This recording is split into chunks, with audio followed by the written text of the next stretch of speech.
Once upon a time, in a small village by the sea, there lived a man named Marcus. He was not the strongest or the wealthiest man in the village, but he was known for his calm mind and unshakable spirit. No matter what troubles came his way, storms destroying his crops, sickness taking his loved ones, or neighbors turning against him, Marcus remained steady. The villagers often wondered how he did it. One day, a young man named Lucius, tired of his own worries and fears, went to Marcus and asked, "How do you stay so strong when life is so hard?" Marcus smiled and said, "It is not life that makes us weak, but how we think about it. I practice Stoic exercises to train my mind. If you wish, I can teach you." And so, Marcus began sharing the most powerful Stoic exercises that anyone can practice to build inner strength. The first exercise Marcus taught Lucius was the practice of negative visualization. He explained that most people fear losing what they have: their health, their loved ones, their possessions. But instead of fearing loss, a Stoic prepares for it. Every morning Marcus would take a moment to imagine losing the things he valued most. He would picture his home burning down, his friends leaving him, or even his own death.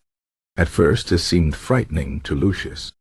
But Marcus explained, when you imagine the worst, you realize two things.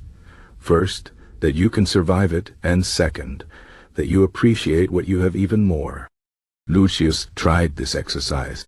At first it made him sad, but soon he noticed that he held his family tighter, enjoyed his meals more, and stopped worrying so much about small problems.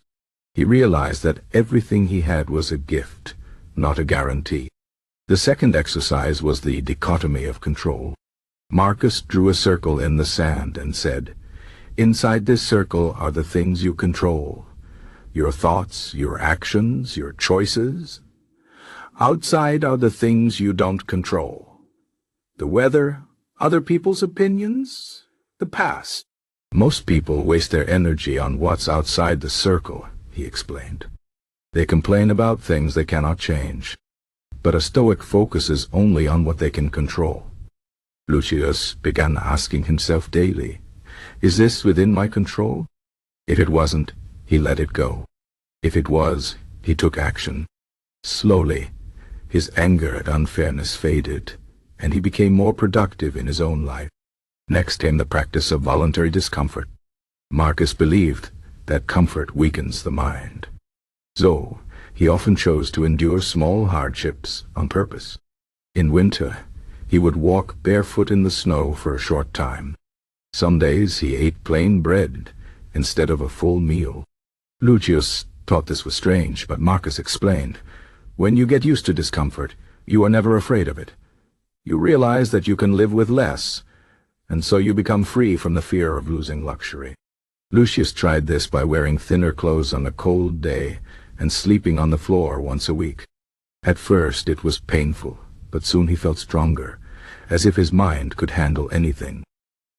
Another powerful exercise was Premeditatio malorum, the premeditation of evils. This was different from negative visualization. Here, Marcus would plan for possible disasters. If he had to travel, he imagined his cart breaking down or thieves attacking.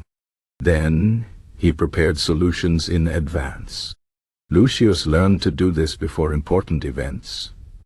Before a big meeting, he would think, "What if they insult me? What if I fail?" Then he would plan his calm response. When the worst did not happen, he felt relieved. When it did, he was ready. This removed the power of surprise from misfortune. Marcus also practiced memento mori, remembering death. He kept a skull on his table not to be morbid, but to remind himself that life is short. "Think of death every day," he told Lucius, "and you will stop wasting time on petty things." At first, Lucius found this frightening, but over time, it made him braver. He stopped postponing his dreams. He forgave easily because he knew time was limited.